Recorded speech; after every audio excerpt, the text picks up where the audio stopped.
Vamos a ver la unidad 5, componente del sistema empresa y sus relaciones. Bueno, como ya hemos ido viendo la parte de sistémica, la empresa es una entidad integrada por el capital y el trabajo como factores de producción y está dedicada a actividades de la más diversa índole. La empresa es la organización que más se beneficia de la técnica de la administración.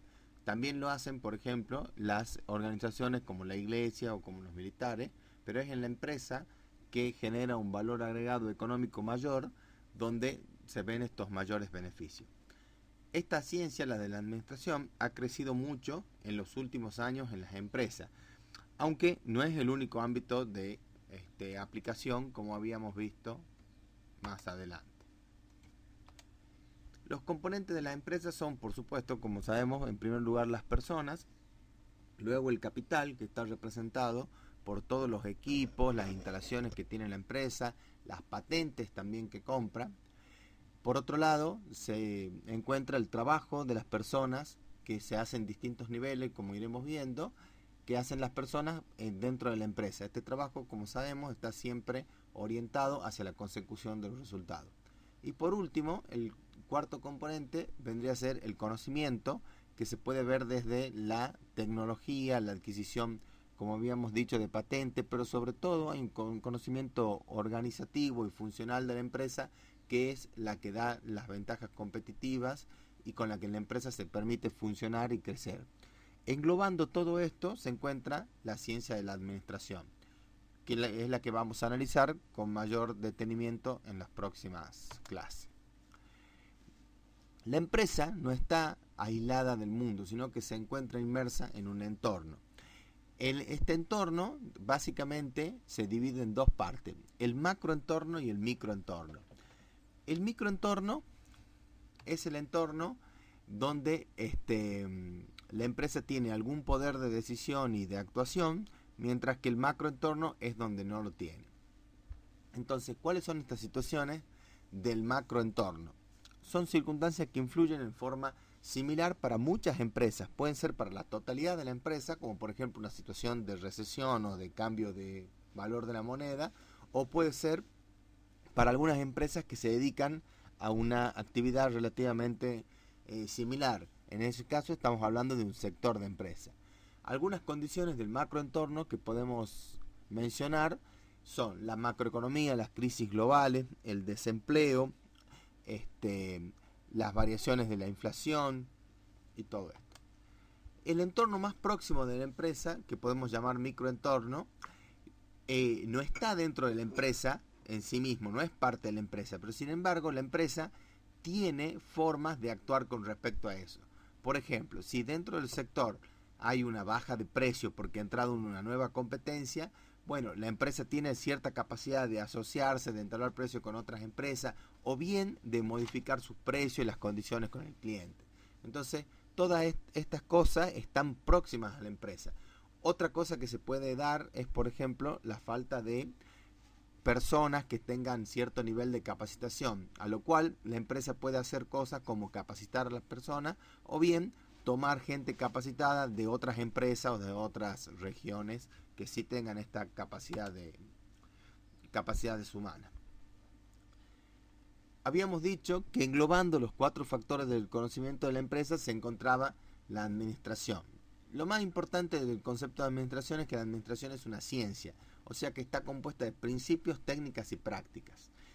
Se aplica principalmente en lugares, en instituciones y en situaciones donde están las personas, o sea, no podemos hablar de la administración de un equipo, aunque hay situaciones en las que se habla, no está bien utilizado el término. Se utiliza para establecer sistemas racionales de esfuerzo cooperativo. Esto habíamos ido viendo que teníamos que cada parte de la empresa tenía sus objetivos y su forma de actuar, y la organización en el sentido subjetivo era la que hacía que todas estas partes se engloben en un accionar coherente hacia los objetivos de la empresa. Y por otro lado, bueno, la administración también tiene la connotación de ser grupal, o sea, es muy difícil o está mal dicho decir que se administra a uno mismo. ¿Qué ha ido pasando con la administración? La administración se empieza como ciencia alrededor de los comienzos del siglo XX, o sea, por los años 1900, cuando dos ingenieros desarrollaron los primeros trabajos que iban a ser pioneros en este campo. En los Estados Unidos, Frederick Taylor inicia la Escuela de Administración Científica, que lo que busca es aumentar la eficiencia de la industria a través de la racionalización del operario, o sea, que el operario haga todas las cosas, o la mayor parte de las cosas que pueda en el tiempo y bien, de una manera eficiente. No nos olvidemos que en aquellos momentos había muy poca automatización, o sea que todas las industrias se encontraban fuertemente intensivas en lo que respecta a la mano de obra. Esto quiere decir que ocupaban de sus gastos mucho más, era la importancia que tenía las personas que la que tenían las máquinas. Luego en Francia, para la misma época, Henri Fayol inicia lo que es la teoría clásica, que también busca aumentar la eficiencia de la empresa a través de la organización y de la aplicación de principios generales, viendo la administración ya como una ciencia. En este sentido, es muy coincidente con lo de Taylor. Lo que podría diferenciar un poco, lo que los diferencia de hecho un poco, es que mientras Taylor va directamente hacia el operario, Fayol lo ve un poco, diríamos hoy, más sistémico, un poco más holístico, y mira la empresa en la que está inserta el operario. Bueno, la administración, sí o sí, a partir de ese momento se hace un cambio y ya deja de ser algo como una capacidad individual o, digamos, de alguna manera desarrollada per se, sino que se convierte en una ciencia. Todos los autores de la teoría clásica, los autores clásicos, coinciden en que se debe estudiar y tratar a la organización y a la administración científicamente. Hay que terminar con el tema de las improvisaciones y de las tomas de decisiones que uno pensaba que se hacía porque sí, de modo de la experiencia, y ir un poco más a ver estas actitudes como ciencia. Goodrich define 7 funciones de la administración, o sea, la divide para que podamos atacarla conceptualmente de manera separadas a sus funciones. Estas son la investigación, esto quiere decir ver qué es lo que está pasando, la previsión, o sea, no esperar que las cosas ocurran, sino que mediante la información que se fue acumulando mediante la investigación, esto se pueda prever. Con la planificación, que un poco va de la mano con esta previsión, pero se la toma de forma de nuevo más holística y contemplando también la parte sectorial, la parte del entorno que rodea a la empresa. Organizar estos recursos de tal manera que se obtenga la mayor eficiencia, coordinarlo desde el punto de vista temporal y desde el punto de vista de las instalaciones y desde el punto de vista geográfico, si cabe, con un énfasis especial en las funciones de mando y control. O sea, las órdenes debían ser precisas, completas y se deberían controlar que se lleven a cabo de forma adecuada. Lo que estamos viendo en esta diapositiva es una estructura jerárquica que la vamos a ver con más detenimiento más adelante, pero es importante, es porque está relacionado a lo que acabamos de ver del mando y del control. En la parte de arriba de la pirámide tenemos la dirección, que la dirección está más cerca del entorno externo empresarial, o sea, que ve todas las cosas que están pasando, las situaciones, tiene esta previsión que veíamos anteriormente, y en base a cómo ve todo este tipo de situaciones, planifica para que la empresa se desarrolle adecuadamente. De allí nace el flujo de órdenes y directivas, que va a ir luego a la supervisión y por último a la parte operativa. La supervisión está un poco en el medio de este sándwich, ¿no es cierto? Y está entre el operativo y la dirección. Está más consciente del entorno interno empresarial que lo que está la dirección. Está más en el día a día y en contacto directo con los operarios. Sabe interpretar a su vez lo que dice la dirección y lo sabe llevar a la operación. Hace como una interfase.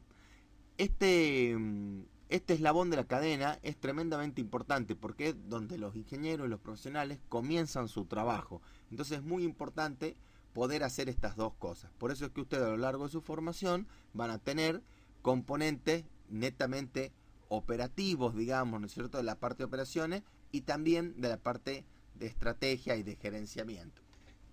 porque normalmente le va a tocar lidiar con ambas partes. La operación está un poco más centrada en sus operaciones, en su día a día, y carece un poco de la visión que tiene, carece bastante en realidad de la visión que tiene la dirección. La supervisión, en cambio, debe entender la visión que tiene la dirección. Bueno, la operación está más cerca de los procesos, sabe las cosas que pasan día a día y las tiene que ir resolviendo prácticamente minuto a minuto, operación a operación. Recibe órdenes generalmente directamente de la supervisión, no así del gerenciamiento, que está un poco más alejado en este sentido. Acá vemos los flujos de información que vemos con estas flechas en grises que van siendo de alguna manera acumulados. O sea, las operaciones envían este flujo de información a la supervisión y la supervisión analiza con un periodo de tiempo que puede ser el envío de esta información puede ser diario, minuto a minuto, pero la supervisión los analiza, por ejemplo, en cuanto a una planificación diaria o una planificación semanal. Y esto, lo que la supervisión hace a su vez, es analizado por la dirección, donde su horizonte de análisis y de decisión es un poco más largo, que puede ser desde 6 meses a 3 años, depende del sector de la industria. Como vemos acá, en la parte de la operación, es donde pasan la mayor parte de los bienes físicos de la empresa, de las mercaderías, de los equipos. Todo esto está tremendamente consolidado en la parte baja de la pirámide, por lo cual, por supuesto, es de una gran importancia gestionar adecuadamente las operaciones también. Como tareas para reflexionar, podemos identificar un sistema de personas y recursos que no pueda ser administrado. ¿Cuáles son las razones por las que puede ser que un sistema no pueda ser administrado? No se puede administrar. Bueno, piensen esto porque esto pasa muy a menudo. Ahora identifiquemos otro sistema que sí puede ser administrado. Ustedes, por supuesto, se imaginarán en una empresa, en una organización, en la misma iglesia católica. Bien. Y por último, de estas preguntas, se tienen que plantear por qué un sistema administrable puede no ser administrado. Hay causas dentro de esto que acabamos de ver, que un sistema, por más que sea administrable, puede que no se deba administrar o no se pueda administrar. Identifiquemos dos entornos del microentorno de la empresa, que ya sabemos cuáles son, dos factores, del microentorno, que sabemos que son sobre los que la empresa tiene algún control. Y lo veamos específicamente. Si hablamos de baja de precio, ¿por qué es la baja de precio? ¿Qué pasa y qué es lo que puede hacer la empresa? Y lo mismo para el macroentorno. Algo sobre que a la empresa le influya, pero le afecte, pero no pueda trabajar sobre esto. Y sería muy bueno que vean cuáles son las relaciones entre estas dos instancias. Vamos a ver un poco visiones que se han ido viendo desde la administración que van a ser muy importantes para nosotros en los próximos análisis. Lo primero que tenemos que ver es de un profesor contemporáneo, el profesor Mintzberg, que tiene una visión de la empresa separada en 6 partes. Si ustedes se fijan, es bastante parecida a lo que hemos visto recién en la visión jerárquica, nada más que separa y pone, por un lado, la ideología. Esto tienen que recordar que está relacionado con la cultura y la identidad de la empresa. La ideología es qué es lo que quiere hacer la empresa, hacia dónde va, cuáles son sus creencias y su forma de desarrollo. En base a esta ideología tenemos el ápice estratégico, que veíamos que era la dirección, que veía qué es lo que pasaba y definía la planificación de la empresa. Un poco más abajo tenemos, como habíamos visto, la línea media, la parte de supervisión, y también tenemos el núcleo de operaciones. En este sentido, se comporta de manera clásica. Sin embargo, tenemos dos partes de apoyo. La primera, que es de suma importancia para nosotros como ingenieros, es la tecnoestructura. Hoy por hoy, cualquier organización se basa fuertemente en la tecnología, o por lo menos debiera así hacerlo.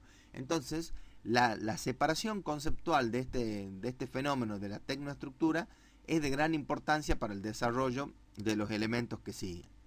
Y por último tenemos el staff de apoyo. El staff de apoyo parte, como ustedes recordaban, de la parte de la especialización del trabajo. Normalmente las empresas se dedican a algo, como ser, por ejemplo, minería o carpintería. Por lo tanto, no tienen conocimientos acabados en el área de la administración, de la parte contable o bien, por ejemplo, de la parte impositiva. Por lo tanto, se apoyan en un staff de apoyo que puede ser contadores, abogados o consultores de las más diversas áreas. La visión jerárquica es un poco lo que adelantábamos recién cuando veíamos los flujos de decisiones y control.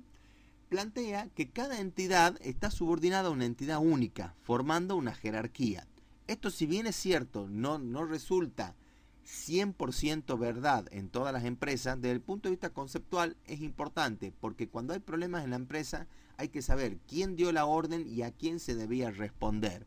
Sin embargo, hoy por hoy las empresas, como vamos a ver en la bolilla de organización, responden un poco más en una organización por proyecto, en una organización matricial. Bueno, la jerarquía va a estar formada por un grupo singular y de poder que va a estar en la parte superior, con los niveles posteriores por debajo de ellos.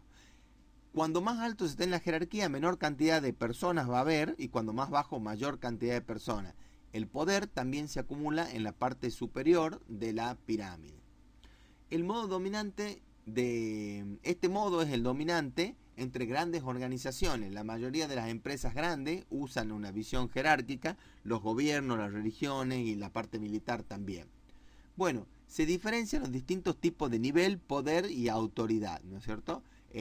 La mayor parte de las operaciones va a seguir pasando por la parte baja de la pirámide y la mayor parte de las decisiones va a seguir pasando por la parte alta, comunicándose de allí mediante una jerarquía estrictamente establecida. Acá vemos un poco más de cuáles son las habilidades que se necesita en cada uno de estos tres eslabones. Por un lado, la alta dirección, se necesita habilidades de liderazgo, destreza administrativa y directiva, y se tiene un poco una visión más integral y estratégica de lo que está pasando, con una gran interacción sobre lo que es el entorno externo de la empresa. Los mandos medios tienen que ser un poco más expertos en lo que es la parte funcional. Deben tener una capacidad teórico-práctica en el sentido de que se comunica con los lineamientos que da la dirección y también con las personas que están específicamente en la parte operativa. Debe tener una gran capacidad para trabajar en equipo, porque a nivel operativo se organizan por equipos y estos equipos lo tienen normalmente el supervisor como líder. Por lo tanto, debe mantener la unidad de las personas en este sentido. Y se debe integrar y motivar al personal. Y el nivel operativo, además de todas estas habilidades que hemos visto en el nivel de mando medio, debe tener fuertes habilidades técnicas, aunque no necesariamente tiene que tener las habilidades de los mandos medios tan desarrolladas. ¿Por qué? Porque para eso siempre va a tener arriba, como dice la visión jerárquica, una persona o un grupo de personas que va a estar a cargo de la coordinación de todas sus acciones. Vamos a ver ahora 5 funciones que tiene la empresa y que son de gran importancia en el desarrollo de la empresa y de la economía en general. La primera, y es la más obvia, es la producción de bienes y servicios. La segunda es la distribución de esos bienes y servicios, porque si la producción quedara dentro de la empresa no sirve absolutamente para nada. La tercera, que vamos a ver con más detalle, es la distribución de la riqueza. La cuarta es la acumulación de capital para la inversión en procesos productivos.